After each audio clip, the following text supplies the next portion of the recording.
Watson. So Uh, we Hello, have to sir. understand all the just I am giving sample. We will do more. Sanjeev. Okay, thank No. you. Yes, Saptagiri, sir. Okay, sir. you will continue or Yeah, I'll continue, sir. मैं yes, thank you. So we just going back and review all the material what we discussed 2 weeks back, and we study some practical verses also. Okay okay okay sir మీరు చెప్పండి sir నేను transfer చేస్తాను. Okay. So why hermeneutics works, I told you, and why good hermeneutics. माने हमको हेर्मेनॉटिक्स कैसे काम करता है, वो कैसे अच्छा है, सब हमने देखा. Why good hermeneutics? मतलब क्यों हेर्मेनॉटिक्स अच्छा है. So why hermeneutic works? हेर्मेनॉटिक्स क्यों काम करता है. Because already we studied practically previously. तो So अभी जो if you study like that, आप जो अभी जो प्रैक्टिकली हमने पढ़ चुका है, जैसे ही आप लोग पढ़े the Bible speaks, not we. तो इसलिए हम नहीं बात करते हैं, परमेश्वर का वचन बात करता है हमसे. God is directly speaking to the audience. We are just channels. We are just giving the text to the people. तो परमेश्वर अपने वचन के द्वारा बात करते हैं. जस्ट हम परमेश्वर का वचन बांटते हैं. ये हमारा वचन नहीं है, परमेश्वर का है. God speaks. परमेश्वर बात करता है. The Bible has been accurately transmitted, and we have relatively good translators, not preachers. तो सच में हम प्रचारक नहीं है, क्योंकि जो असली प्रचारक है पवित्र आत्मा है, वो वचन के द्वारा करता है. लेकिन हम केवल अनुवाद करने वाला हो सकते हैं. We are not mixing all the things what you like, what people like. तो जो आजकल जो कर रहे हैं ना, जो भी अपने मन का विचार से जो भी मिक्सअप करके बोल देते हैं प्रचार में, वैसे मिक्सअप नहीं करना चाहिए. We are just translators. God speaks. We just translated what the text means. हम केवल केवल अनुवाद करने वाला है, जो वचन का जो सच्चाई का अर्थ बताने वाला है, केवल हम. Because Bible is perfect. It is तो infallible. क्योंकि जो बाइबल है वो परिपूर्ण रीति से संपूर्ण है, वो श्रेष्ठ है, और इसलिए परमेश्वर अपने वचन के द्वारा बात करता है. So fourth one is the Bible is understandable if you study hardly. तो सच में सही से पढ़े तो बहुत आसानी से हमको वचन समझ में आता है. That's why hermeneutic works. तो इसलिए हेर्मेनॉटिक्स जो है काम करता है, बहुत अच्छे से हमको इस्तेमाल होंगे. Because the Bible is complete, God has given 66 books with inspiration. तो इसलिए जो 66 किताबें हैं बाइबल में, परमेश्वर पवित्र आत्मा के द्वारा प्रेरित होकर लिखा गया है. God has chosen to use written words to communicate with his people. तो इसलिए जो अपने लोगों के द्वारा परमेश्वर ने बातचीत करने के लिए ये बाइबल ग्रंथ लिखा गया. That's why it's called verbal inspiration. Word to word, he is speaking directly with us. तो इसलिए परमेश्वर का जो वचन है, शब्दों के द्वारा बात किया, जो वाक्य के द्वारा, यही वचन हमारे जो हाथ में है Bible. So we don't add anything in that verbs, words. तो इसलिए परमेश्वर का वचन में एक शब्द भी हम जोड़ नहीं सकते हैं. So already we discussed this hindrances to good hermeneutics. Hindrances Why అంటే ఏమన్నారు? why we are not studying అడ్డులు ఆటంకాలు? क्या रुकावट है सच में अच्छा जो हेर्मेनेटिक्स सीखने के लिए? So pre-convinced ideas. Already we have some idea. We are just delivering. सही में कई बार हम प्रचार करने के समय पर क्या करते हैं, जो दिमाग में हमारा अंदर जो आइडियाज रहते हैं उसी के अनुसार प्रचार करते हैं, लेकिन वचन प्रचार नहीं करते। And pride also. घमंड भी रहता है हमारा जीवन में। So my dear friends, I would like to encourage you all. We are become students of the Bible. तो इसलिए हम सब लोग परमेश्वर का जो अ, वचन का, जो बाइबल का विद्यार्थी लोग हैं। This is not depend on seniority. ये जो वचन है इनको बहुत ज्यादा अनुभव है करके ऐसा निर्भरता नहीं है। We are just students of the Bible. Study, study, study, study, study. Leave your सब pride outside. Come again sir, last word. So you have to study, study, study, हाँ, and leave your pride outside. Okay. तो ये Bible का सामने सभी लोग विद्यार्थी है और हमेशा पढ़ना पढ़ना पढ़ना पढ़ना चाहिए। तो हमारा घमंड बाहर रख के पढ़ना चाहिए। When we are in seminary, when we are studying Greek and Hebrew, all the original language, our जब professor said, leave जब your pride outside of the window. जब मैं बाइबल कॉलेज में पढ़ रहा था, तो मेरा जो प्रोफेसर्स है जब पढ़ाने के समय पर बताते थे, यूनानी हेब्रानी भाषा सीखने के समय पर आपका जो घमंड बाहर रख के, जो खिड़की का बाहर रख के आ जाओ सीखने के लिए करके बोलता था। That's very important, brothers. तो इसलिए बहुत महत्वपूर्ण बात है भाइयों बहनों। Our seniority is vanity. तो हमारा जो अनुभव है वो कुछ नहीं है, शून्य है। So we have to go to the text, what God said. तो इसलिए वचन का अंदर जाना चाहिए, वचन क्या कह रहे, परमेश्वर क्या कह रहे। Even leave your laziness. तो इसलिए आपका आलसीपन को छोड़ना चाहिए। We have no time to study the Bible nowadays. क्योंकि कई लोग आजकल बाइबल पढ़ने के लिए भी समय नहीं है। So you have to labor for the word. तो आप जरूर परिश्रम करना चाहिए बाइबल पढ़ने के लिए, जरूर बैठने चाहिए परमेश्वर के पास। And wishful thinking. तो अच्छे से ఆ, అంటే ఇంకొక Wishful thinking and what people like. Okay. कई बार ये होता है कि जब प्रचार करने के समय पर ये लोगों को क्या अच्छा लगता है वैसे ही Always, प्रचार करने के लिए कोशिश करते हैं। always we are saying, bless you, brother. God bless you, brother. May God give you this thing, this thing, this thing. May God give you good boy, good girl, good job. This is wishful thinkings. What the text says. You have to explain the text. We are just translators, right? We are not wishing, blessing. We are not babas. We are not gurus. We are not wishful thinking. We have to teach the judgment of God directly.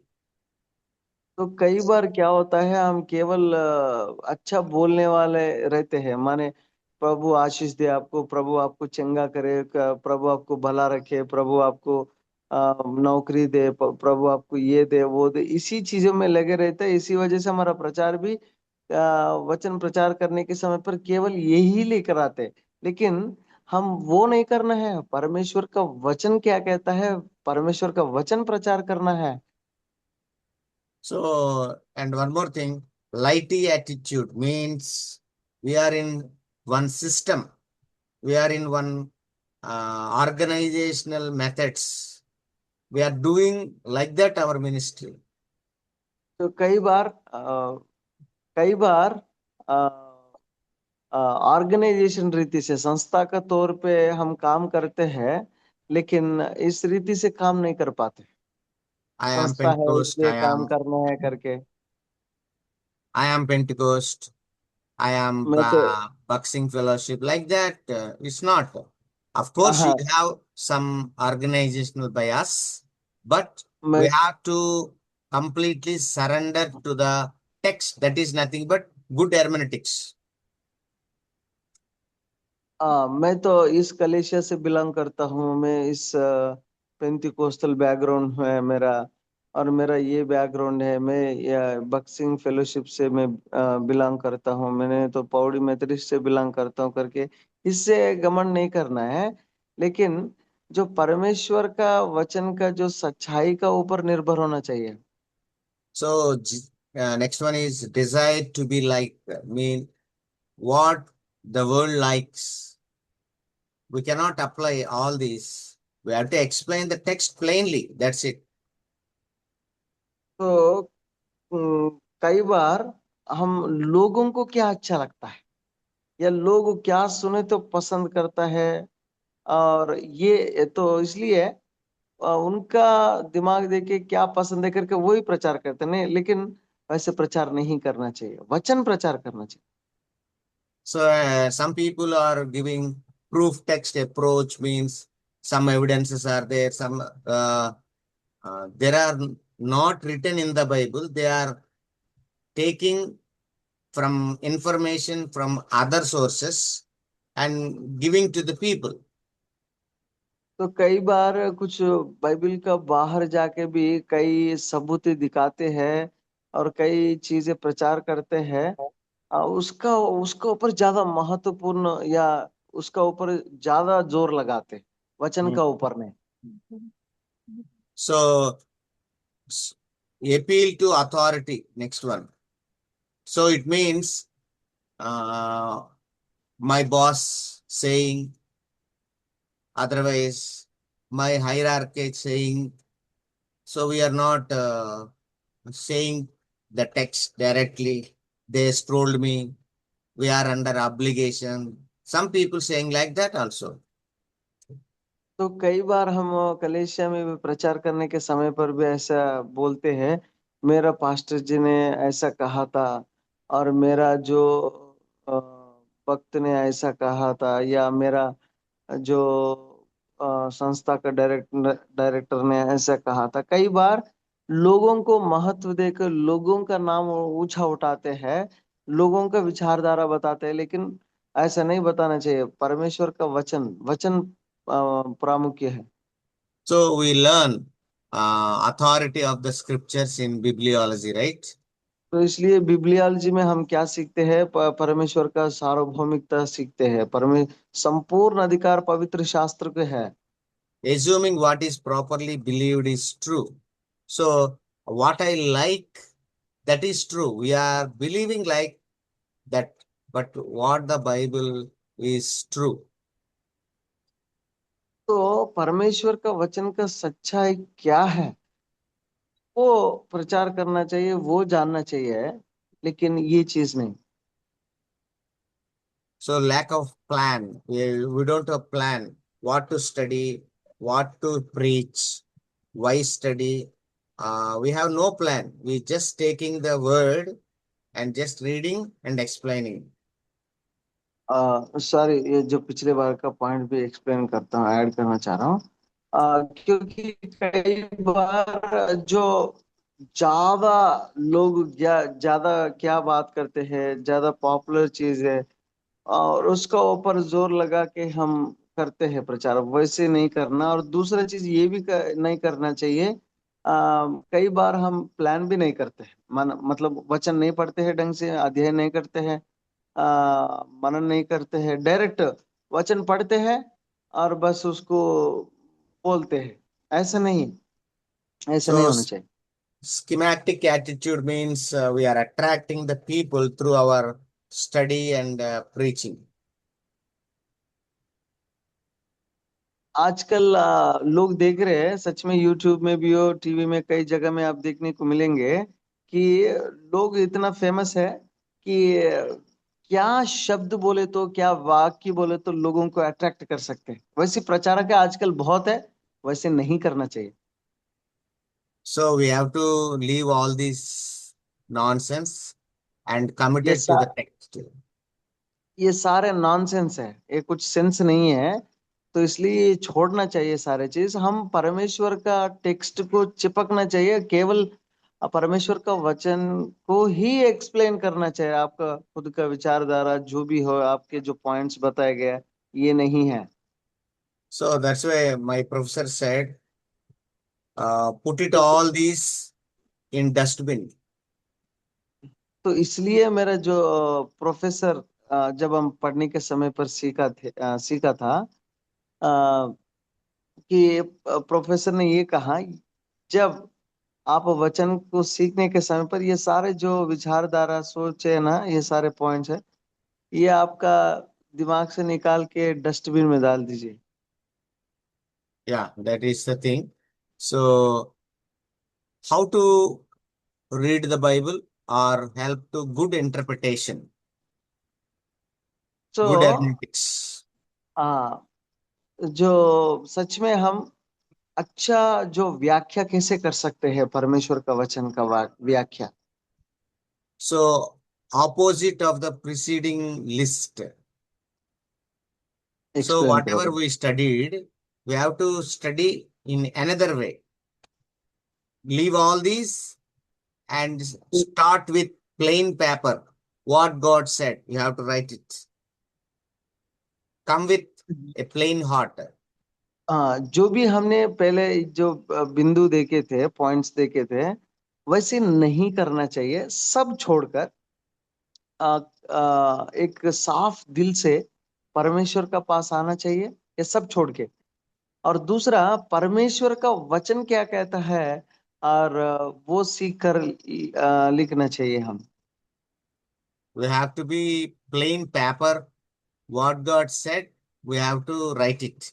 We are जो just हम filling all the paper and coming to the God, what He will explain and what He will say. हमारा जीवन जब वचन मनन करने के समय पर प्रचार करने से पहले कैसे रहना चाहिए, ऐसे रहना चाहिए कि एक सफेद कागज जैसा हम पूरा पन्नियों में या कागजों में भर भर के पूरा लिख के, आप परमेश्वर का पास लेकर आए तो क्या भरेंगे?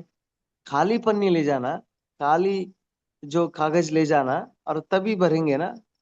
परमेश्वर अपने खुद अपने वचन देगा। What God said, what Paul said, what Moses said, what Jesus said, what John said. You have to understand. You have to understand. तो इसलिए परमेश्वर का जो भक्त लोग है, प्रेरित लोग है, यूहन्ना ने क्या बोला, यो पतरस ने क्या बोला, समझना चाहिए उनको। किस रीति से बोलना चाह रही हो, किस संदर्भ में बोलना चाह रही है, ये समझना चाहिए हम। That's why here common sense. We have to understand at least common sense. What the text says. पहले कॉमन सेंस को इस्तेमाल करना चाहिए। परमेश्वर का वचन क्या कह रहे करके बस इसको छोड़ के कई बार कई कई जगह में पहुंच जाते हैं। नहीं नहीं नहीं नहीं नहीं, वचन का, वचन में रहकर वचन क्या कह रहे करके कॉमन सेंस से भी समझ सकते हैं हम। If you want to be a good preacher or study the word of God, you must have sincere desire to know the truth. तो आप एक वचन को सीखने वाला विद्यार्थी जैसा एक सच्चाई को सीखने के लिए मन रखना चाहिए। So desire, we have to आपका be passion. ये एक इच्छा रहना चाहिए, एक उत्सुकता रहना चाहिए। परमेश्वर क्या सिखाना चाह रहे, वचन वचन क्या कहता है करके, इस मन, इस इच्छा, ये डिजायर होना चाहिए। You have to give your time to God. God, sit with your Bible studies and take the resources that is desired to know the truth. तो इसलिए आप परमेश्वर के लिए समय निकालना पड़ेगा, बैठना पड़ेगा, कई बार परिश्रम करना पड़ेगा, घंटों घंटा बैठना पड़ेगा। और बाइबल और सारे किताबें के साथ पढ़ने के लिए जरूर आप परिश्रम करना पड़ेगा। इसी के द्वारा पता चलता है आपका सीखने का जो उत्सुकता और इच्छा है वचन के प्रति। Then faith in God, you have to be trust God. Whatever you know, forget तो about it. Just focusing on God. तो इसलिए आप एक विश्वास के साथ भी आना चाहिए कि वचन सीखने का मन रहना चाहिए, और दूसरा विश्वास भी रहना चाहिए, क्योंकि परमेश्वर मुझे सिखाएंगे, परमेश्वर मुझे बात करेंगे वचन के द्वारा करके, एक विश्वास के द्वारा आना चाहिए। Yes, I believe this text. God is saying, God done. So we have to तो believe first, faith in God. इसलिए परमेश्वर का वचन का पास आकर परमेश्वर बात करता है, परमेश्वर का जो वचन ही सच्चाई है। परमेश्वर जो बोलता है वो करता है करके, वचन वचन के ऊपर हमारा विश्वास होना चाहिए। For example, Jesus walking on the water. Is it possible? तो एक उदाहरण रूप में देखेंगे, सच में परमेश्वर यीशु मसीह ने पानी पे चला, तो ये What पॉसिबल है? Bible says no. We have to believe God. जो बाइबल कहता है, जो पवित्र शास्त्र कहता है, परमेश्वर ने बोला, तो इसलिए हम जरूर विश्वास करना चाहिए। So we have to believe the words and works in the Bible. तो बाइबल में क्या विश्वास करना चाहिए? बाइबल का वचन के ऊपर हमारा विश्वास है, और परमेश्वर जो कार्य किया बाइबल में, जो पवित्र शास्त्र में, वो भी, उसका ऊपर भी विश्वास करना चाहिए। How God led Israelite people. तो कैसे परमेश्वर ने इस्राएली लोगों को मिस्र देश से कानान देश पहुंचाया? So God partaking the Red Sea. तो मतलब जो लाल समुंदर को दो भाग कैसे किया? Texas, God did. I believe in God.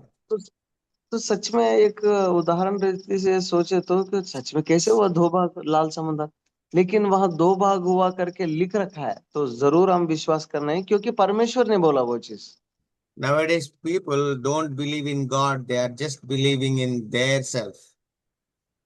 तो आजकल लोग परमेश्वर के ऊपर विश्वास नहीं कर रहे, अपने ऊपर विश्वास कर रहे। That is wrong. तो वो तो बहुत गलत है। So, if you are a good interpreter, तो if you आप want to अच्छे do से, good interpretation, तो आप सही, आप अच्छा व्याख्या करने वाले हैं, तो बहुत अच्छे से व्याख्या करना चाहिए। you need education also. तो आप जरूर पढ़ना भी चाहिए, पढ़ाई भी करना चाहिए। Language, तो भाषाएं सीखना चाहिए, grammar. ग्रामर सीखना चाहिए। So, who is speaking? You have to understand all these. Need some educational background at least. तो इसलिए कुछ तो कुछ आपको जो पढ़ाई का जो पृष्ठभूमि होना चाहिए, नहीं है तो आप बहुत मुश्किल होता है। I'm not saying you have to study BA, MA, something, something. You have to study the word, understand the Bible. तो मैं ये कहना चाह रहा हूँ कि आपका बीए एमए के बारे में नहीं बोल रहा हूँ, ये पढ़ाई के बारे में मैं पवित्र शास्त्र के बारे में बोलना चाह रहा हूँ, कि आप बैठना चाहिए, घंटों घंटों बैठकर पढ़ना चाहिए परमेश्वर का वचन को। At least you have to know your Hindi better. तो हाँ, तो कम से कम एटलीस्ट आप लोग जो हिंदी को भी, खुद का हिंदी भी समझना चाहिए, उसका व्याकरण, उसका भाषा क्या है। So you have to study in your language what God's saying. That is तो education. You have to awareness. You have to understand. You have some common sense. You have some sincere desire. All तो these in called education. तो इसलिए जो अपने भाषा में पढ़ रहे हैं आप, जो अपने भाषा में पढ़ने के समय पर आप खुद एक कॉमन सेंस से समझना चाहिए मिनिमम, जो इसी को कहते हैं एजुकेशन या पढ़ाई। और ये इम्पोर्टेंट है, महत्वपूर्ण बात है। Some people saying I studied here and there. I am studying MTech, MA, something, something, something. But they are not interpreting text in India. So many people they are speaking very good English. They speak all languages best, but they are misunderstanding and misinterpretation the Bible. What is the use of their education background? तो कई लोग हमारा भारत में जो कई प्रचारक हैं, कई भक्त लोग हैं, जब बोलता है कि मैंने एमटेक किया, बीटेक किया, एमए किया, बहुत सारा पढ़ाई किया, पीएचडी, कई चीजें किया करके, जो पढ़ाई का ऊपर घमंड होता है, लेकिन ये चीज नहीं है। वचन का जो उत्सुकता के अनुसार सीख कर और सही व्याख्या करना चाहिए। So that's why we have to use good tools. तो इसलिए हम बहुत अच्छा जो टूल्स को इस्तेमाल करना चाहिए। These are helpful to study the Bible. ये जो टूल्स है, जो इस टूल्स को इस्तेमाल करके और सही रीति से हम वचन को अध्ययन कर सकते हैं। So we have to uh, analytical concordance in your Hindi language or English language. तो Concordance means जो uh, जो कॉन्कर्डेंस माने हमको रेफरेंसेस लिंक रहते हैं। माने इस एक वचन रहे तो इस वचन का और पुराने नियम में क्या कहा गया, दूसरा किताब में क्या कहा गया करके बहुत सारा एक वचन का ऊपर बहुत सारा रेफरेंस रहते हैं, उसको कंकॉर्डेंस कहते हैं। जो एनालिटिकल कंकॉर्डेंस माने विश्लेषण रीति से जो कंकॉर्डेंस रहते हैं, वो भी हम उस किताब को भी पढ़ना चाहिए। do you have this in in Hindi language? No भैया, no sir, no sir. Oh, it's very helpful. What Paul says, what Jesus said, what Peter said, what John said, what Old Testament says. We have to go back and study. And coming to the text that तो can help. Already we studied First Timothy, right? Yes, Previously. So concordance is very helpful to study. Go back this side and that side and coming to our text. तो इसलिए concordance जो है बहुत अच्छा है, क्योंकि पतरस ने क्या कहा, यूहन्ना ने क्या कहा, पौलुस ने क्या कहा करके उसमें बहुत सारे रेफरेंस और कई चीजें हैं। तो इसलिए जब ये सारे पढ़ के अब फिर हम वापस जो पढ़ रहे, जो पैसेज को बाइबल में चुन के हम पढ़ रहे, या अध्याय को या किताब को, और उस किताब का पास आना चाहिए, फिर ये सारे देखना चाहिए, फिर हम जब जिस वचन को पढ़ रहे उसी वचन में रहना चाहिए। And the second one is Bible dictionary you need. तो हम बाइबल डिक्शनरी भी हमको जरूरी है रहना।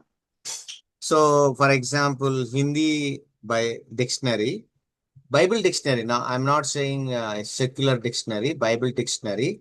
So, मैं the ये कह word, मैं ये कह रहा हूँ कि ये जो नॉर्मल डिक्शनरीज जो है, इंग्लिश वाला, हिंदी वाला, ये नहीं कह रहा हूँ। ये मैं बाइबल डिक्शनरी के बारे में बात कर रहा हूँ। ये सब लोगों के पास रहना बहुत अच्छा है। so you have to study the word, the meaning, root word, and explanation where the word is using in many places in the Bible. You can all these in Bible dictionary. आपको पता है ये Bible dictionary में कि जैसे हम Bible dictionary में देखे तो एक एक शब्द का जो अर्थ है उसमें कहाँ लिख रखा, क्या है, क्या हुआ था, ये सारे हमको देखने को मिलेंगे ना। सेम बाइबल डिक्शनरी में कई शब्द रहता है, उसका अर्थ और कहाँ कहाँ बाइबल में प्रयोग किया गया, उसका अर्थ क्या है, सारी चीज डिटेल्स रहता है। So, third one is topical Bible. तो तीसरा जो चीज है, टॉपिकल बाइबल है। टॉपिकल बाइबल माने जो एक मुद्दा का ऊपर एक एक मुद्दा रहता है, उस मुद्दा के ऊपर आ, आ, के अनुसार कैसे पढ़ना उसमें रहता है। It's called conceptual Bible also. What is the concept about sin in New Testament? or epistles, or in gospels, or in Pentateuch, or in history books. Like that, we have to study conceptual study. तो इसलिए एक और चीज भी कहते हैं इसमें कि कॉन्सेप्चुअल बाइबल करके भी कह सकते हैं। कॉन्सेप्चुअल बाइबल माने जो पाप के बारे में सोच रहे होंगे, पाप के बारे में आप अध्ययन करना चाह रहे, पाप के बारे में अध्ययन करना चाह रहे माने कि नया नियम में क्या कहा गया, पुराने नियम में क्या कहा गया, और इन सारे किताबों में क्या कहा गया, ये सारे चीज हमको वहां देखने को मिलता है। So I will explain you later how concept study, how we have to take dictionary. I will give you all the examples next time. तो मैं ये कैसे पढ़ना है, ये कैसे अध्ययन करना है, मैं बाद में आपको बताऊंगा। So expository dictionary of anti words. So this is also available. Anti words and OT words, vocabulary. So expositional dictionary, it's called. तो एक्सपोजिशन डिक्शनरी करके भी रहते हैं, एक्सपोजिटरी माने व्याख्यात्मक, ये भी इसको इसको भी व्याख्यात्मक कहते हैं। जो व्याख्यात्मक डिक्शनरी मतलब उसमें जो नया नियम का भी होता है, वर्ड्स के बारे में इधर वेन्स करके लिख रखा ना, वेन्स का एक्सपोजिटरी डिक्शनरी भी है। And Greek, Hebrew interlinear Bible, uh, lexicon also available.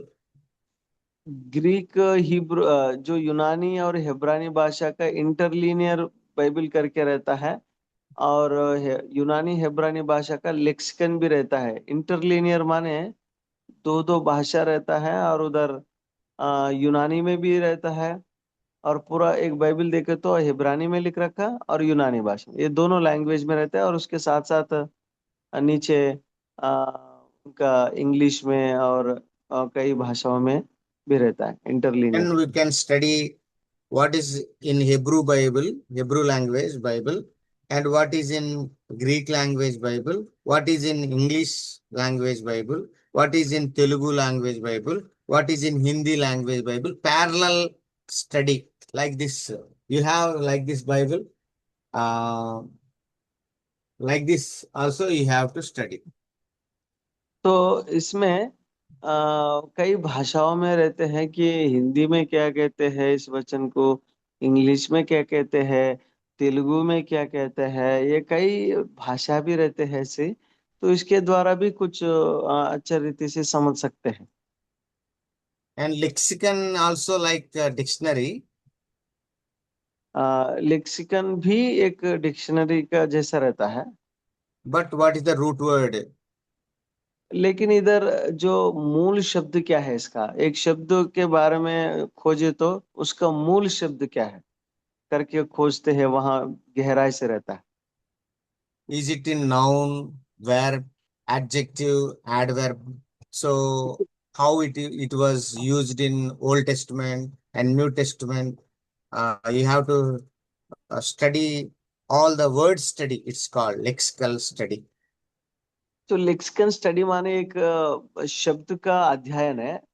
एक शब्द को देखे तो कि ये शब्द जो है ये शब्द का क्या कहते हैं, मूल शब्द क्या है, और उसका जो यूनानी भाषा में क्या है और इब्रानी भाषा में क्या है, और उसका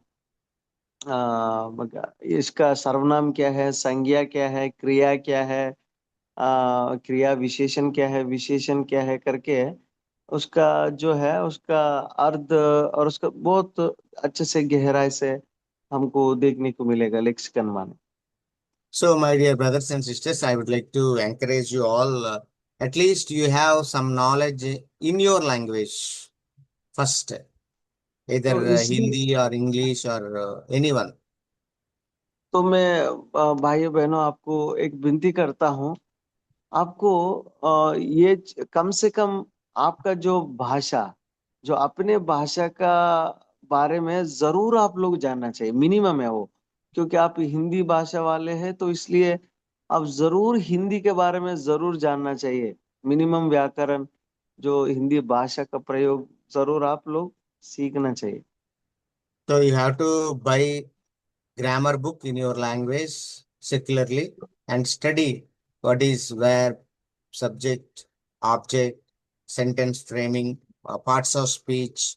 At least you have some knowledge. Then you will understand your Bible at least in your तो language.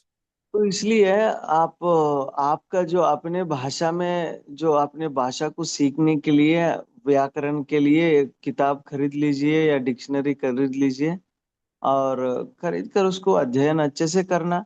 क्योंकि एटलीस्ट आपका लैंग्वेज में आपका बाइबल को समझने के लिए ये आपको अच्छा लगेंगे और आपको अच्छे से होगा। और दूसरा, जो आपका जो अपने भाषा में जो क्या कहते हैं पार्ट्स ऑफ स्पीच क्या है, उस जो व्याकरण होता है हिंदी का, जो जरूर जानना चाहिए, पढ़ना चाहिए। नहीं है तो आपका खुद का हिंदी बाइबल भी आपको समझ में नहीं आएगा। So that is also very cheap, 50 rupees something, 100 rupees below only. You can study, brothers, आप because लोग भी we are students of the Bible. We are not preachers. You have to तो understand. हम प्रचारक नहीं है, अभी बाइबल का विद्यार्थी है, तो इसलिए बहुत कम कम दामों में मिलता है कि किताब मिलता है व्याकरण का हिंदी का, तो जरूर हम खरीद के पढ़ना चाहिए। Of course, we are preachers in future. For now, we are just studying. हाँ, हम भविष्य में हम प्रचार करने वाला है, लेकिन अब जो है हम अध्ययन कर रहे हैं, हम विद्यार्थी हैं। So commentaries, you have to study some commentaries, homiletic हाँ, and analytical, exegetical commentaries are there, good commentaries. But nowadays commentaries are polluted, so because they are writing in their presuppositional ideas bias, like Pentecostal approach, like that. But you have to be very careful when you study commentaries. जो commentaries भी आप खरीद सकते हैं, उसको खरीद कर पढ़ना है। और ऐसे रहता है होमिलेटिक और एनालिटिक करके, माने कमेंट्रीज में भी जो प्रसंग शास्त्र का और विश्लेषण रीति से अच्छे से एक्सिजिसिस किया जाता है उस कमेंट्रीज में, और वो बहुत अच्छा है। लेकिन आजकल जो कमेंट्रीज आ रही है वो भी पोल्यूटेड हो गया, वो भी करप्ट हो गया, खराब हो गया। इसलिए कि अपने व्यूज को उसमें फंसा रहे और बता रहे। और कई लोग ऐसे कह रहे हैं, या पेंतिकोस्तल हो या कुछ कुछ लोग उसमें अपने विचारधारा डाल रहे। So my advice is please take careful when you study commentaries. तो So इसलिए we आप may not इस deviate from the text. या सॉरी तो इसलिए हम जो कमेंट्रीज लेने के समय पर भी ध्यान देना, जो भी कमेंट्री आते हैं आपका सामने खरीदना नहीं। जो मोटा बुक दिखाई देता है ये कमेंट्री बहुत अच्छा है करके तुरंत खरीदना नहीं। सच में और उसको देख के सही कमेंट्री को, सही जो व्याख्या किया गया कमेंट्रीज को खरीदना है, पढ़ना है। वो बहुत अच्छा है, उसको अध्ययन कर सकते हैं। चलिए। Understand now? Are you with me?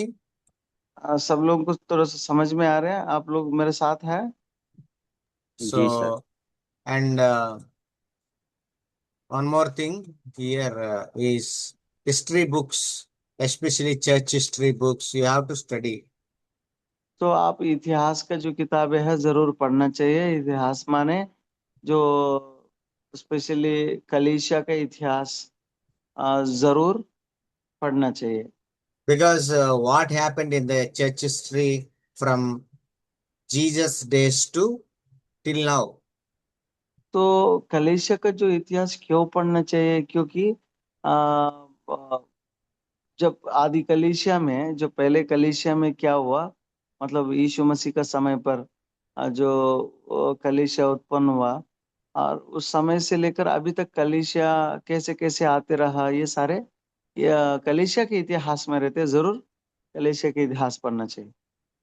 I think you have this subject also. in this module. शायद आपको ये सब्जेक्ट है, आपको आप जरूर आप पढ़ेंगे, मैं जानता हूँ। So other good translations also is there. तो मतलब दूसरा जो ट्रांसलेशंस है इंग्लिश में, वो भी है, उसको भी पढ़ना चाहिए। So this is all word for words translation, thought for thought translation, phrase for phrase translations.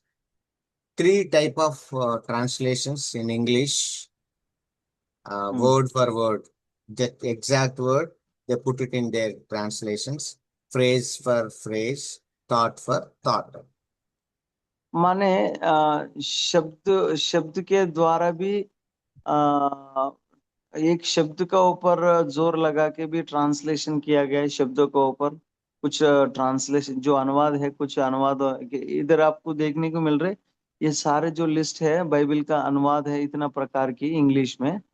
तो So, एक एक बाइबल जो है, कुछ लोग वर्ड का ऊपर माने जो शब्द का ऊपर किया गया, कुछ सोच का ऊपर किया गया, उसका ऊपर क्या है, एक फ्रेज माने जो सेंटेंस का ऊपर, जो इसका ऊपर मतलब व्याख्या वचन का ऊपर, एक एक वचन का ऊपर दिया गया। actually, these are all English translations. तो So ये सारे I would like to say some. So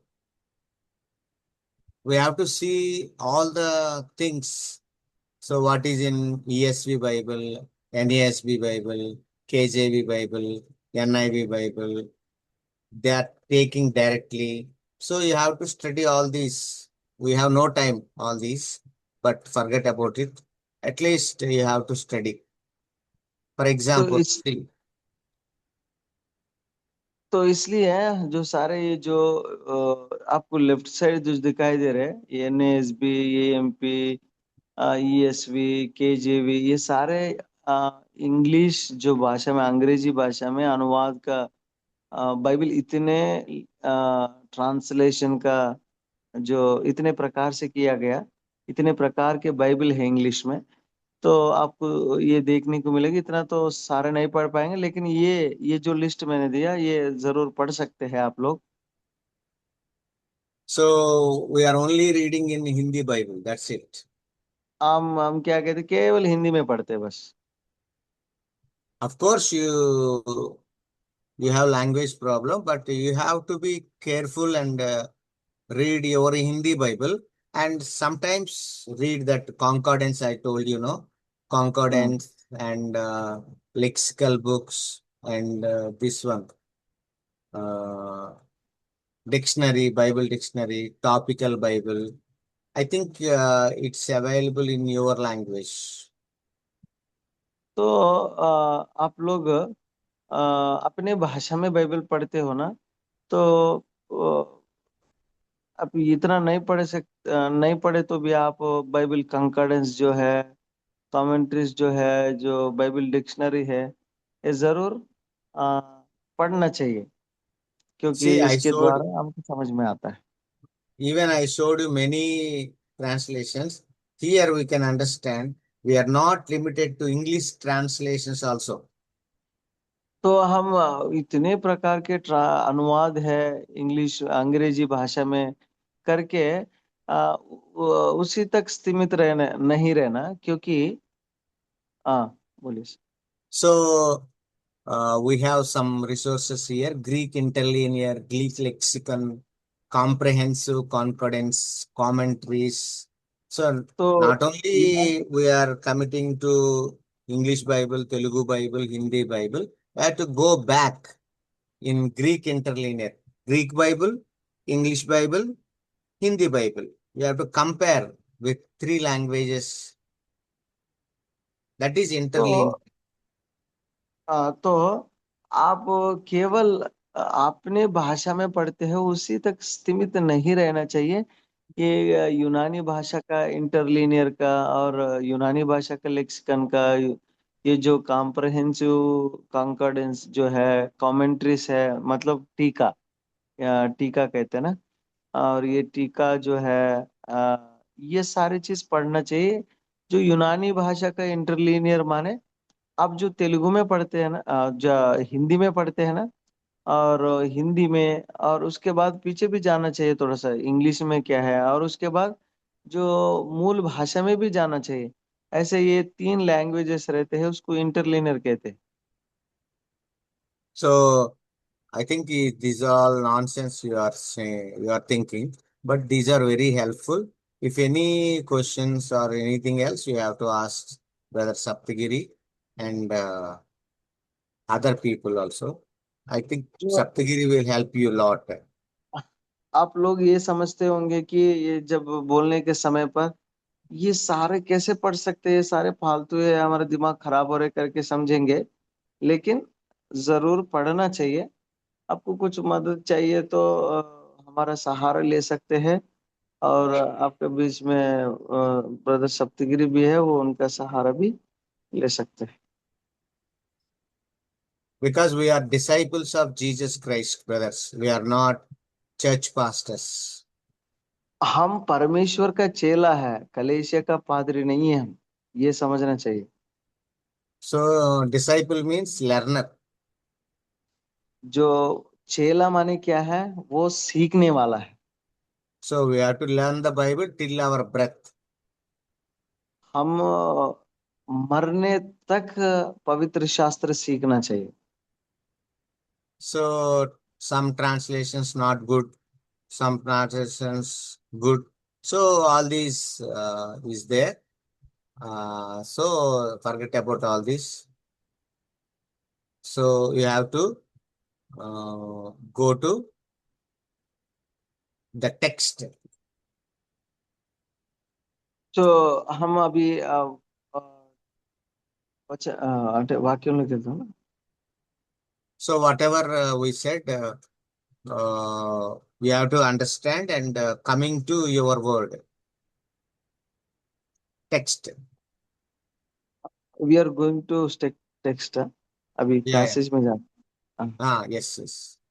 सो अभी जो है, हम वचन का अंदर जाएंगे। सो अभी ये देखेंगे।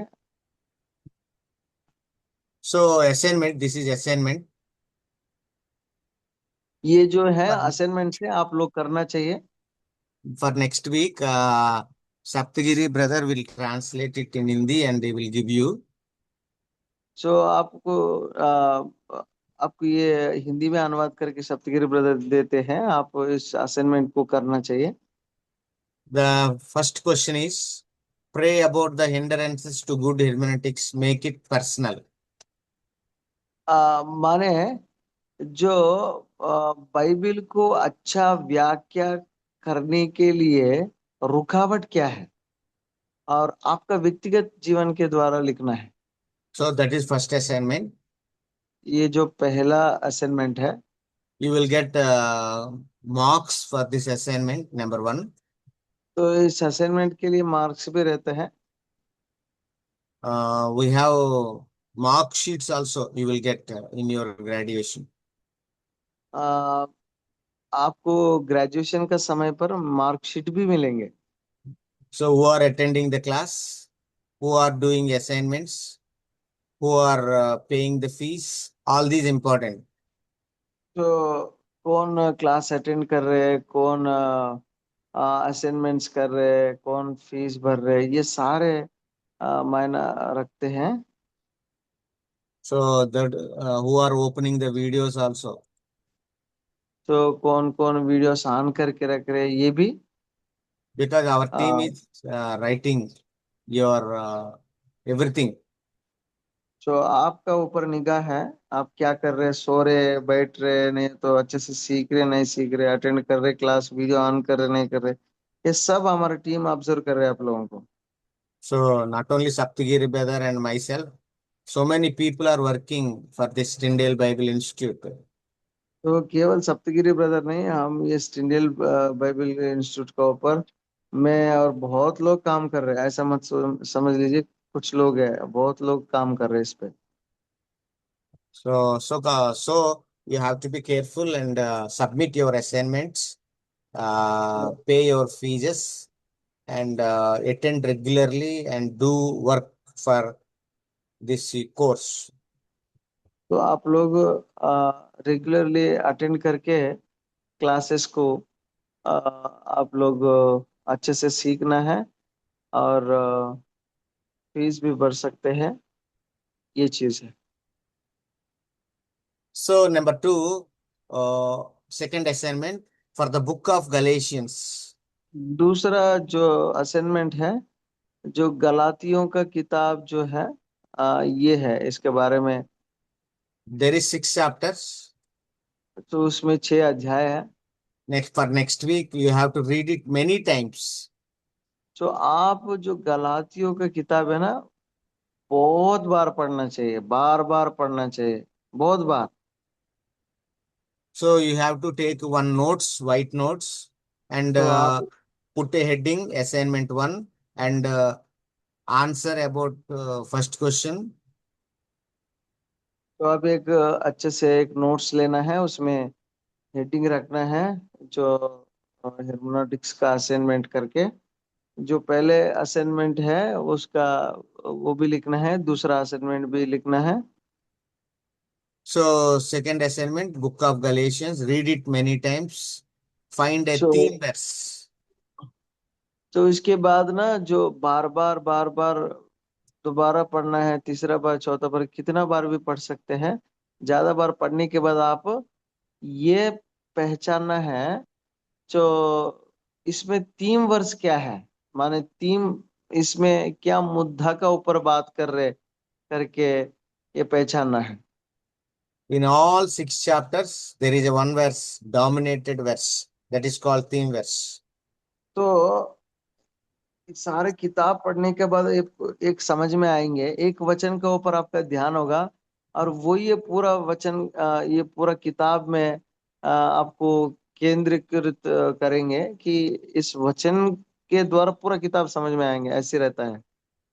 And not only that, you have to discover an overall theme of the book. What 6 chapters is saying, what Paul is communicating, dominating the whole book. That is called overall theme for the book. तो आप लोग पूरा किताब पढ़ने के बाद, 6 अध्याय पढ़ने के बाद, 6 अध्याय में क्या है करके उसको एक थीम दे सकते हैं। अ, अ, तो इसको कहते हैं, जो पूरा किताबों का ऊपर ये थीम है, मतलब पूरा पढ़ने के बाद उसमें क्या सारांश है करके उसका ऊपर थीम देते हैं। And create an outline for the book. Outline means chapter 1 to chapter 6. There is a outline, big picture. Chapter 1, chapter 2, chapter 3, chapter 4, chapter 5, chapter 6, full outline.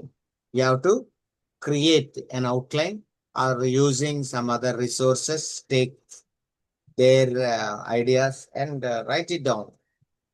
You'll understand. This is also in write it in your book तो and इसलिए submit to me. Submit to Saptagiri brother in a PDF format.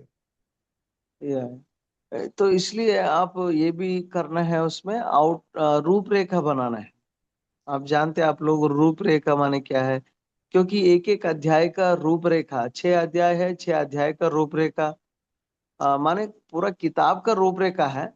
और पूरा किताब का रूपरेखा जो है, जो एक एक अध्याय में उसका डिविजन्स जो है, और दूसरा अध्याय में क्या है, और तीसरा अध्याय में क्या है, सारे रूपरेखा बनाना है चाहिए इस किताब का।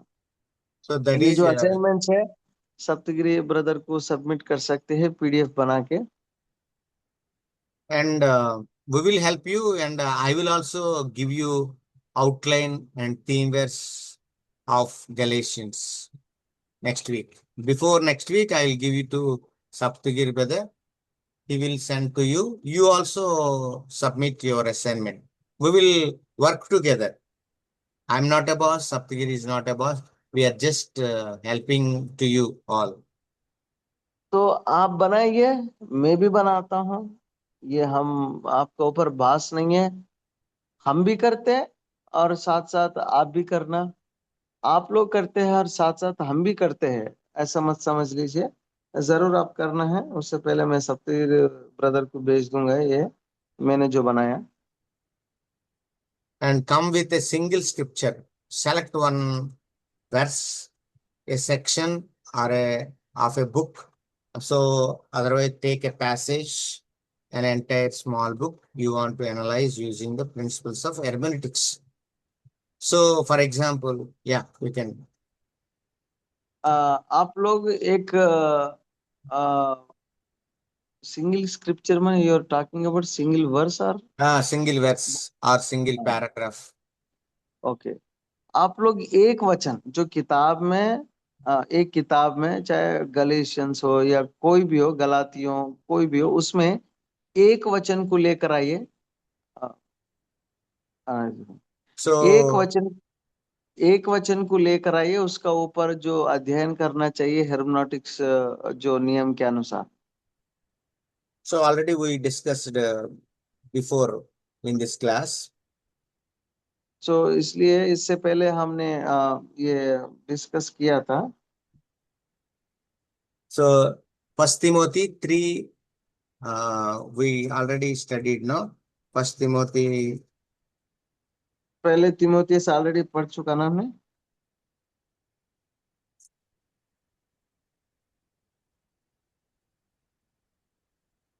4:13, we studied already. अभी 4:13 हमने पढ़ चुका है। How we go back, how we understand the principles, what is the history behind the text about Paul, about Timothy, about the church at Ephesus.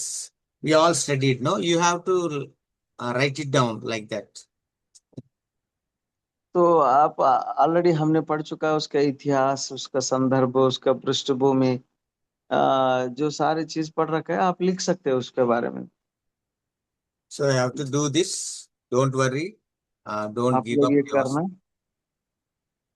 आप लोग ये करना, अध्ययन करना, आप छोड़ना नहीं, अच्छे से इस चीज को करना चाहिए। Okay. So next one is finally rules and guidelines of arithmetic. Will these will help you to do assignment very well. जो इसके लिए एक नियम भी रहता है और आपका सूची भी है जो हेर्मेनॉटिक्स के लिए। Every passage has one meaning. हर एक जो पैसेज है एक अर्थ रहता है, एक जो क्या कहते हैं, एक समझ रहता है। I think this can translate in Hindi and Saptagiri brother will give you. These are very आपको important. These are आपको ये हिंदी guidelines. आपको ये हिंदी में अनुवाद करके सप्तगिरी ब्रदर देंगे। ये जो है ये गाइडलाइंस है, ये बहुत इंपॉर्टेंट है। So every passage has one meaning. तो हर एक पैसेज को एक मीनिंग रहता है। The most obvious meaning is usually the correct one. तो जो जरूरी जो अर्थ रहता है तो एक ही रहता है, सच्चाई का अर्थ। So you study or you study or myself study or anyone study, there is one meaning. कोई भी पढ़े, आप भी पढ़े, मैं भी पढ़े, या कोई भी अध्ययन करे, उसका जो वचन का अर्थ एक ही रहता है। So third one already we discussed. Always allow the author's explanation to stand. तो इसलिए ये भी ये सोचना चाहिए, महत्वपूर्ण बात है, जो लेखक लेखक क्या कहना चाह रहे हैं, लेखक का उद्देश्य क्या है, लेखक किस रीति से बोल रहे, ये भी बहुत महत्वपूर्ण बात है। I told you about what Moses said, why Moses said, why Paul said, why Peter said, why prophet says. You have to go to their time, their culture, their explanation style, their situation, their background, their conditions. You have to go there, author's explanation to stand. Who are the recipients? You have to understand all these, brothers. मैं ये कहना ही चाह रहा हूँ कि जो लेखक है और किसने लिखा है, यूहन्ना ने, पतरस ने, मूसा ये क्या कहना चाह रहे हैं? तो उसका पृष्ठभूमि क्या है और उसका इतिहास क्या है, उसका संदर्भ क्या है, उसका जो सब प्रकार की चीजें जो जरूर देखना चाहिए हम, कि हम जो लेखक है ये क्या कहना चाह रहे हैं उसको जरूर हम समझना चाहिए। Always interpret a passage within the context of the passage of the book. तो हमेशा जो है जो संदर्भ के अनुसार व्याख्या करना चाहिए। और जो किताब, जिस किताब पढ़ रहे हो बाइबल में आप, उस किताब का संदर्भ के अनुसार व्याख्या करना चाहिए। Fifth one, interpretation of passage should conform to the environment of the author. जो ऐसे व्याख्या करना चाहिए एक पैसेज को लिए तो आ, जो लेखक है उनका जो परिस्थिति, जो लेखक किस वातावरण में, किस मूड में रहकर, जो किस उद्देश्य के द्वारा, किस संदर्भ के द्वारा लिखना चाह रहे, ये बहुत इंपॉर्टेंट है। Already we discussed all these before the class. तो बहुत पहले हमने ये सारे डिस्कस किया गया, इसके बारे में चर्चा किया हमने। And we have to understand the sixth point. Rightly divide books by dispensation, covenant, and setting. तो इसको सही रीति से जो डिस्पेंसेशन के अनुसार, कवेनेंट के अनुसार डिवाइड किया गया है, ये सारे जो 6 किताब है। So, whole context, what is saying God's plan, action. तो इसलिए एक क्या कहते हैं, एक ब्रॉड व्यू हमारा दिमाग में आना चाहिए कि बाइबल में पूरा क्या क्या लिख रखा है, क्या फ्लो जा रहे हैं, क्या कहना चाह रहे हैं बाइबल में। बाइबल का जो पूरा वो ओवरव्यू एक बार समझना चाहिए जरूर। That's why we are studying OT survey, NT survey. What is overview of the Bible? OT and NT. That will तो help इस you to understand your text. For example, Galatians, for example, Timothy, at least one verse, we have to understand the scope of the Bible. तो इसलिए हम जो पुराने नियम का सर्वेक्षण और नया नियम का सर्वेक्षण सीख रहे हैं, उसमें ये रहता है कि पूरा किताब में क्या है और इसमें ये किताब क्या कहना चाह रहे हैं या किताब में क्या लिख रखा है, ये सारी चीज जानना बहुत जरूरी है। So, seventh point, interpret every passage in the light of all others. तो ये एक जो पैसेज चुन लिए तो हम बाइबल पढ़ने के समय पर जब इस पैसेज को ऐसा व्याख्या करना चाहिए, हर एक पैसेज को भी ऐसी व्याख्या करना चाहिए कि बाकी जो किताबों के वचन को मैच होना चाहिए। माने इस वचन के लिए सबूत तो दूसरा वचन जरूर होना चाहिए। कभी कभी हम रेफरेंस निकाल के कहते हैं इस वचन ये सबूत है करके दूसरा किताब में दिखाते हैं। So, we have to interpret every passage and not only just reading and going another verse or something. You have to explain the text and go to next passage or next verse. You have to interpret every passage. तो हम एक हर एक passage को जो व्याख्या करते हैं, जो ये हर एक पैसेज के द्वारा दूसरा पैसेज को व्याख्या करना चाहिए और दूसरा जो वचन को व्याख्या करना चाहिए।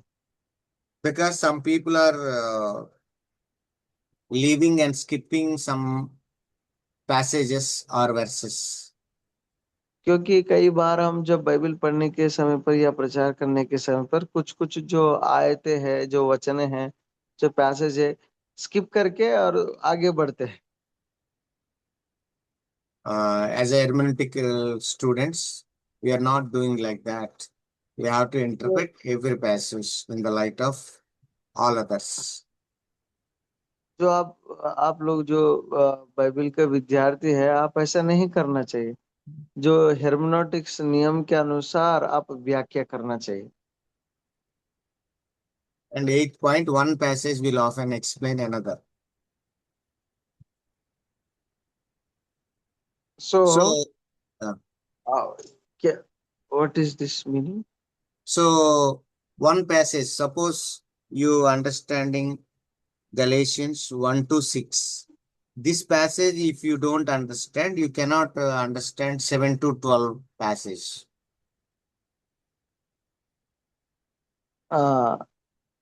So you have so to understand one passage, paragraph. It will help you to understand another passage or या या paragraph. या अंडरस्टूड।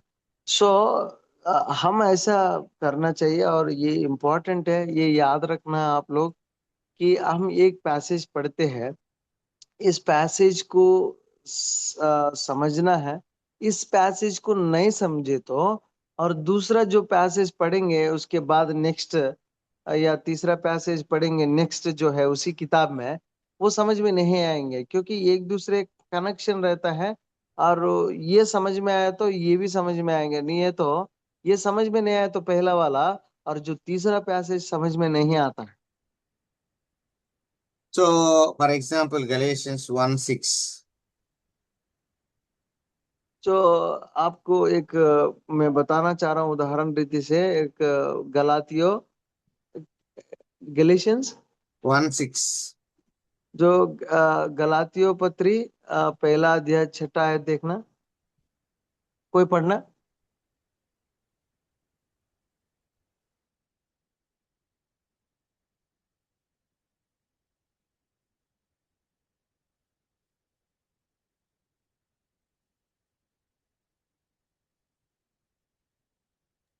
गलातिया 6 का 1 6.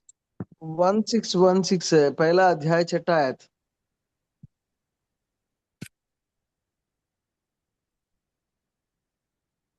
पौलुस को जो पौलुस की जो न मनुष्य की ओर से और न मनुष्य के द्वारा वरन यीशु मसीह परमेश्वर पिता के द्वारा जिसने उसकी मरे हुओं में से जिलाया प्रेरित है।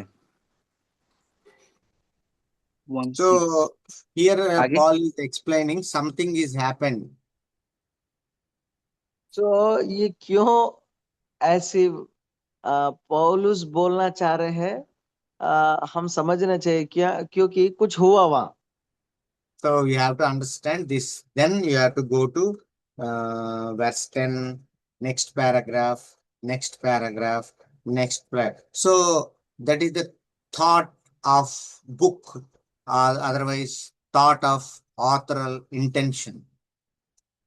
तो इसलिए जो पहला जो वचन में ऐसे क्यों कहा इन्होंने करके जरूर हम उसको व्याख्या करना चाहिए, अध्ययन करना चाहिए। उसके बाद जो है उसके बाद जो वचन पढ़ते हैं उसका कनेक्शन रहता है और उसका अर्थ भी हम अच्छे से समझेंगे। ये बहुत इम्पोर्टेंट है। So, we have to read this. Let plain passage interpret difficult ones.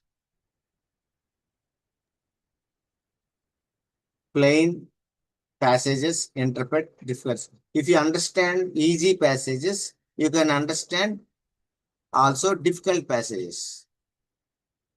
जो कम अगेन।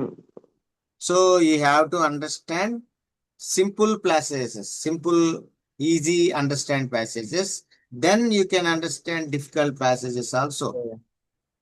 जो पहले पहले जो आसानी में जो समझ में आता है पैसेजेस, जो वो समझते हैं और समझना चाहते हैं, और बाद में जो कभी कभी बहुत टफ रहते हैं, ये इसका अर्थ क्या है, इस पैसेज समझ में नहीं आ रहे करके, वो भी आएंगे, क्योंकि पहले जो आसानी में जो समझ में आता है पैसेज, उसके बाद जो है बहुत कठिन रीति से रहते हैं, वो भी समझ में आएंगे For इसके बाद। example, Galatians chapter 2, 1. तो गलातियों दूसरा अध्याय पहले अध्याय के तो,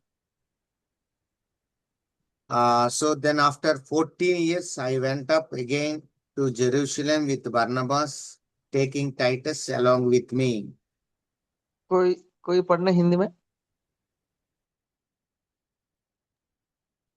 14 वर्ष के बाद मैं बरबस के साथ फिर यरूशलेम को गया और तीतुस को भी साथ ले गया। मेरा जाना ईश्वरीय प्रकाशन के अनुसार हुआ, और जो सुसमाचार में अन्य जातियों में प्रचार करता हूँ उन उसको मैंने उन्हें बता दिया, पर एकांत में उनको, जो बड़े समझे जाते थे, ताकि ऐसा न हो कि मेरी। Yeah, enough. So you can understand why Paul is saying you have to go to first chapter, you have to come to second chapter.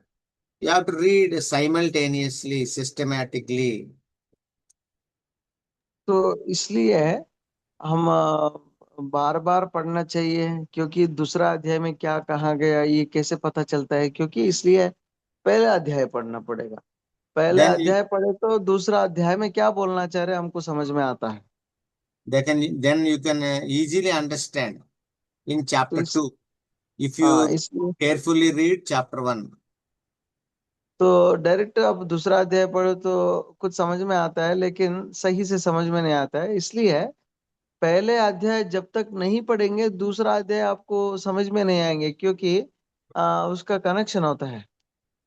So all passages on a subject must be studied before a conclusion is drawn. All passages on a subject must be studied before a conclusion is drawn.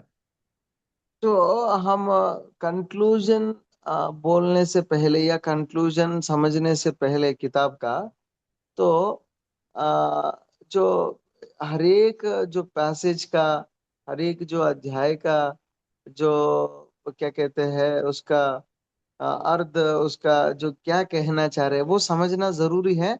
जब तक ये नहीं समझेंगे conclusion नहीं निकाल पाते। So 11th point, observe the proper balance of scriptural truth. तो हम जरूर ये वचन का जो सच्चाई को निकालने में ना एक तुलनात्मक रीति से लेना चाहिए, क्योंकि बैलेंस बनाना चाहिए। 12th point, a passage should be interpreted in harmony with the idioms contained. तो पैसेज को ऐसे व्याख्या करना चाहिए कि इडियम्स माने क्या कर सकते हैं हिंदी में, इडियम्स को क्या कहते हैं हिंदी में, कोई किसी को पता है idioms? Examples, stories, pictures. Move या on. तो इसलिए जो पैसेज है ना, जो जो भी बाइबल का किताब का जो पैसेज है, ऐसे व्याख्या कर सकते हैं कि जो बाइबल जो स्टोरीज के द्वारा, जो पिक्चर्स के द्वारा, और दूसरा इडियम्स माने कुछ रचना का जो शैली होता है, कि अलग अलग भाषा में अलग अलग चीज होता है, जो स्टेटमेंट से है, जो उसको इडियम्स भी कहते हैं। तो इडियम्स को क्या कहते हैं हिंदी में, आप समझ लीजिए, देखता हूँ। So then, rightly divide the language. तो इसलिए सही रीति से आ, हम करना चाहिए। ये इडियम्स का हिंदी शब्द ये है कहावत या मुहावरा। तो कई बार बोलते ना, ऐसे हमारा गढ़वाल में कहावत है करके। तो इसलिए व्याख्या करने के समय पर भी हम इस मुहावरा को या कहावत को जरूर अच्छे से समझना चाहिए, समझकर करना चाहिए। तो लैंग्वेज, जो भाषा है, भाषा को सही रीति से हम समझना चाहिए, व्याकरण के अनुसार। जो उसका अलंकार क्या है, कई बार देखते हैं रूपक अलंकार है, उपमा अलंकार है, कई अलंकार रहते हैं। तो इसलिए भाषा का ऊपर ध्यान देकर भी अध्ययन करना चाहिए, बहुत जरूरी है। That's why 13 points also rightly divide the language, whether it is in grammar level, figurative speech, or it is in historical phrase. Like that, we have to understand. तो इसलिए इसमें अ, व्याकरण जो है समझना चाहिए, क्योंकि व्याकरण नहीं समझ पाए तो हम सही में जो भाषा का प्रयोग कैसे किया गया हम समझ नहीं पाए। So 14th point also same, correctly distinguish the figurative from the literal. Is it used as a pictorial or literal? हाँ, ओके। सो कई बार हम कई वचन पढ़ने के समय पर क्या होता है बाइबल में, ये सच में ये ऐसी बताना चाह रहे नहीं तो इसका अर्थ कुछ और है, अलंकार रूप में बताया गया। कई बार अलंकार रूप में रहता है, लेकिन हम कई बार ऐसे ही ले लेते हैं वचन को, मतलब ये बोला परमेश्वर ने, नहीं। कभी कभी अलंकार रूप में बताया जाता है, इसको हम समझना चाहिए। वो अलंकार का अर्थ क्या, इस अलंकार का अर्थ क्या है, इसको इसके द्वारा क्या समझाना चाह रहे, ये बहुत महत्वपूर्ण बात। So know the meaning of sentence, phrase, and words. What is the तो आप sentence लोग, meaning? What is the phrase? What is the words? You have to understand little and go to deep study. तो इसलिए हम जो वचन का अर्थ क्या है, वचन का अर्थ क्या है, और उसका असली जो परिभाषा क्या है, असली जो मीनिंग क्या है, और उसका फ्रेज का मीनिंग क्या है, एक एक शब्द का अर्थ क्या है करके जरूर समझना चाहिए। Last point, rightly divide books by type of literature. You have to understand the books. Galatians, what is that? It's a letter. So you have to understand genre of the Bible, poetry, apocalyptic, historical, doctrinal, etc. तो हम लोग ये करना चाहिए, जब एक किताब चुनते हैं बाइबल से पढ़ने के लिए या अध्ययन करने के लिए, वो कौन सा रचना शैली, शैली बहुत इंपॉर्टेंट है। क्या कि ये इतिहास का किताब है, नहीं है तो पद्यभाग है या गद्यभाग है, या किस रचना, कौन सी रचना शैली है करके जरूर हम जानकर उस रीति से व्याख्या के लिए और अध्ययन जरूर करना चाहिए। So this is all about today, brothers. Uh, Saptagiri brother will give you the notes in Hindi language also. So you have to study. Don't give up. It's all very hard. I think I know you did not understand my class, but it's very useful for your future.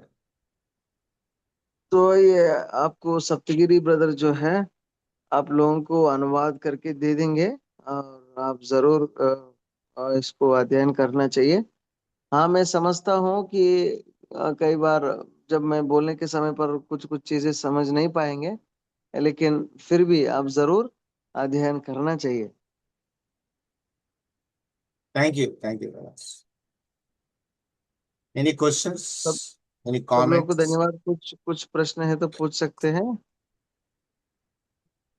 You understand, no? At least, is it useful or a waste subject? At least give your comments. तो आप Otherwise, लोग we will. कम से कम ये बताइए, समझ में आ रहे नहीं आ रहे, नहीं है तो ये फालतू सब्जेक्ट है, ये क्या समझ में आ रहा है आप लोगों को, थोड़ा सा आपका राय और या आपका इनपुट दे दीजिए।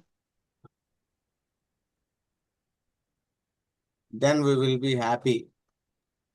तो एटलीस्ट समझ में हम आ रहा ये था, समझ बहुत अच्छा सकते हैं लग रहा कि था। Hmm. Before you listen all these subjects like this, Little ये bit. ये Little bit. थोड़ा थोड़ा. Yeah, good. Brothers, everybody is there, or everybody sleeping, or going here and there. See, I am sitting here. I am showing my face, right? Good. Thank you. Hand over to Saptagiri brother. Thank you so much.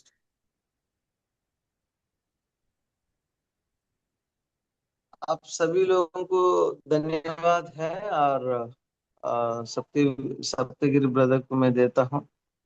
I am leaving. भी I am आप लोग leaving. Thank you sorry.